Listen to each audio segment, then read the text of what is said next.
Hari Om, Bhagavad Gita, Chapter 6, Verse 43, Dhyana Yoga, Meditation.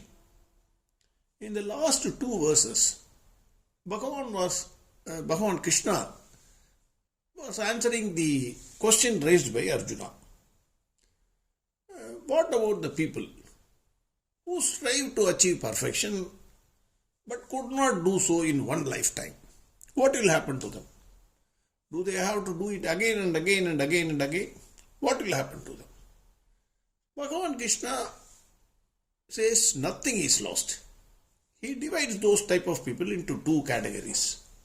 One, he says, people who strive for perfection but lost their way in sense pleasures, whatever it is, wealth, money, power, whatever it is. They will be born they are pursuing yoga. It is not that they wanted to achieve perfection. They were doing yoga in the way suggested by Lord Krishna. But they could not do it. Suddenly, in the mid of the way, they are lost. Those type of people will be born in a wealthy family and in a dharmic family, and immediately they will pick up from where they left in the previous janma. That is one class. Most of us may fall. We are trying to achieve perfection. At least we are trying to learn what Bhagavan Krishna is saying. So, suppose something happens to us, we will be picking up in the next janma from where we are lost. Some other type of people, is really sincerely, diligently, people are trying it. After understanding Bhagavad Gita thoroughly, whatever be the scripture, Bhagavatam, there are many scriptures. So, they are striving diligently. They could not achieve perfection because death God anytime he can take it. When the time is over, he is called the Kala. When the time is over, finish. Whoever it is, he will take us. That type of people will be born in a yogi's family of yogi. So he will immediately pick up the thread and he will achieve perfection. Bhagavan said, this janma, this birth at the place of a yogi, son of a yogi or a daughter of a yogi, it is a very, very rare birth indeed. So Bhagavan said this question. Then the other question which may come in all of our mind or even in Arjuna's mind is that, see, we do not remember our past life. Whoever it is, we don't know who is our wife, who was our children in the previous janma, son or daughter. What was our wealth at that time? Whether I was a beggar or a richest man or a king, I don't know anything. So what is the connection? How? Otherwise what will happen? Again you have to read Bhagavad Gita from verse 1. Again you have to try. Again you have to go, then you will die, again you will start all over again. So, again and again and again, it's a vicious circle. Definitely we will die one day before even trying for sitting meditation for a few minutes. We may die. Who knows? That God only knows when the moment is over for us. So the question is, do I have to do it again and again? Or what will happen to that person who strives diligently but is not able to achieve perfection? Why? Because we are losing the pleasures of this world, which is offered by this world. Many things are there. That fellow is not pursuing that also. He is not able to achieve perfection also. What will happen to that fellow? Bhagavan says, do not worry. Nothing is lost. Not to worry. Bhagavan says in verse 43, Tatra tam buddhi samyogam labate paurvadhegikam yadate cha tado bhuyagam samsiddhau kuru nandana. Hey Arjuna, nothing is lost. Kuru nandana, joy of the family of Kurus. Nothing is lost. There is a connection between the previous janma and this janma. Bhagwan says, what is the connection? The connection is Buddhi Samyoga. Through your intellect, I am connecting you with your previous Janma. Nothing is lost. Then, after connecting, you will pick up from where you left, and then you will strive more for success in the success for perfection.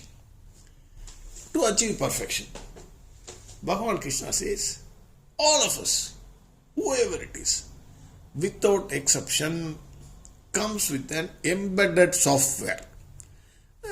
In our present language, if I speak, then we will understand it much better. All of us, without exception, comes with an embedded software. But that software is written by us only, nobody else. You are writing your own software for the next Janma. In this Janma, now you forget about the previous Janma. Now, you are writing your own software. If not, then the question will come. I am writing my software for next Janma. Correct. Then, I am getting connected through the intellect with my previous Janma. That is what Bhagavan Krishna is saying. Then, question will be,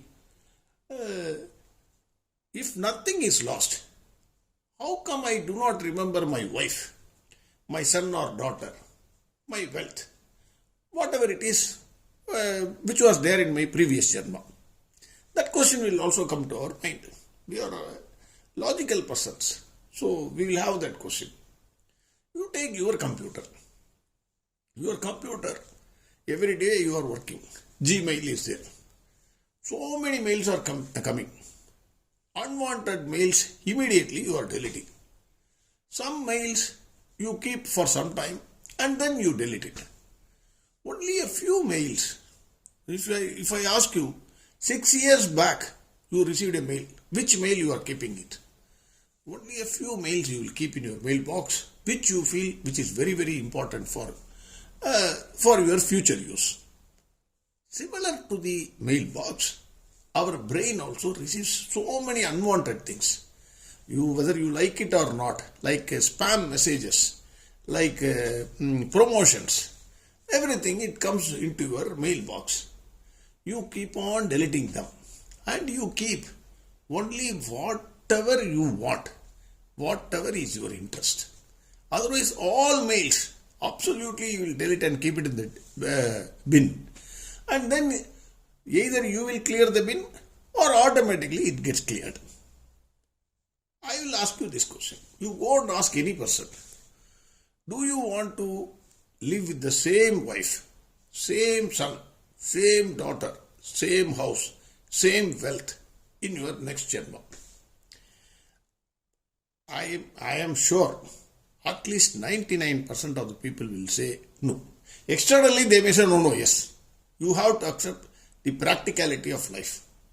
According to me, I personally feel nobody will say yes.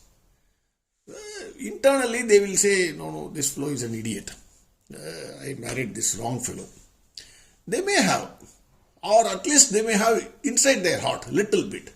Now, you go and ask your son, do you want to have the same father as your father in your next Janma? He will say no. In this Janma itself, it is a curse on me. Something like this, somebody may say. Or the father may say, sir, I brought my son like king, sir, but he is not even respecting me. So, all my efforts, my love, he is not understanding. It's a waste of time for me. So, everybody will say one thing or the other. So, all these things gets deleted from your mind. Because it is an unwanted thing for you. But suppose, let us assume, Lord Yama comes and appears before you. So-and-so, X. You have 10 days time or a month's time. Sorry, your time is up, but I am extending your time by 1 month. You can pursue whatever you want. That means that person, the real interest, whatever he has, he will try to complete it. So whatever is your real interest or whatever is your passion in this life, that will only get as a software embedded in your intellect. All other things, whichever you don't like, whichever you have scant respect, whichever you feel okay, it has come, it will get automatically deleted. Even in this life itself, you can ask. Some people pursue their interest after 60.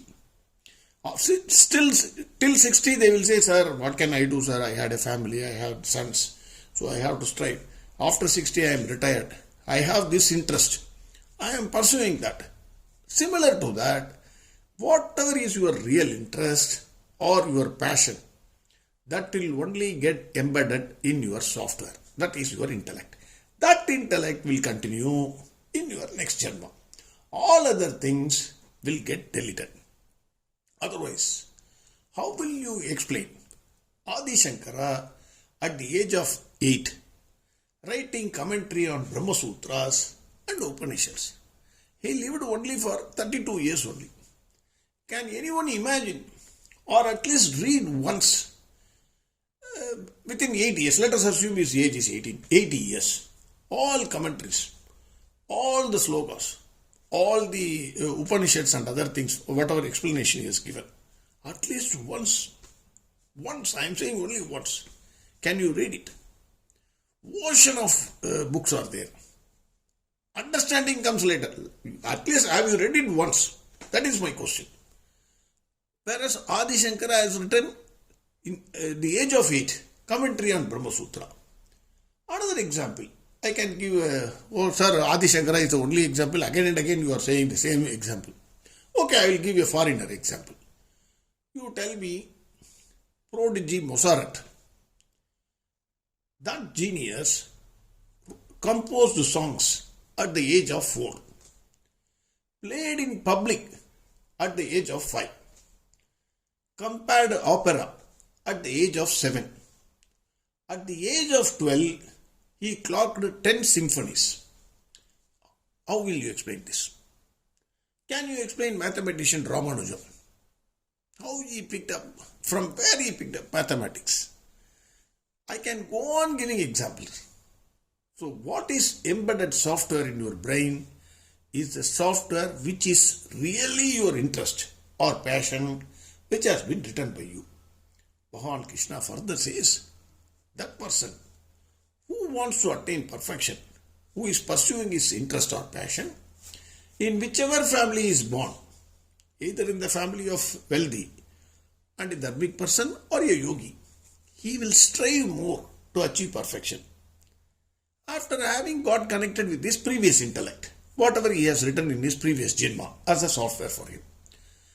So, your interest or passion is preserved and given to you in the next birth. Similarly, the yogi who strives for perfection, whatever is his interest, because he wants to attain perfection, that will be embedded in his intellect and it will be given to him in the next janma. He need not have to read it all over again. Quickly, immediately, instantly, he will pick up from where he left and then he will continue his march towards success for perfection. That is what Bhagwan Krishna is saying. Already we have given examples of Adi Shankara, Mozart, Ramanuja, etc. Verse 43 again.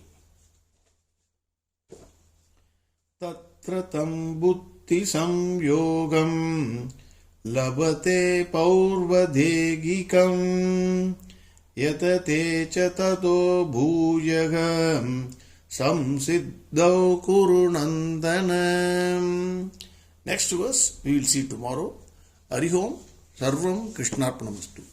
Narayana Narayana Narayana Narayana Narayana Narayana Narayana Narayana Narayana Narayana Narayana Narayana Narayana Narayana Narayana Narayana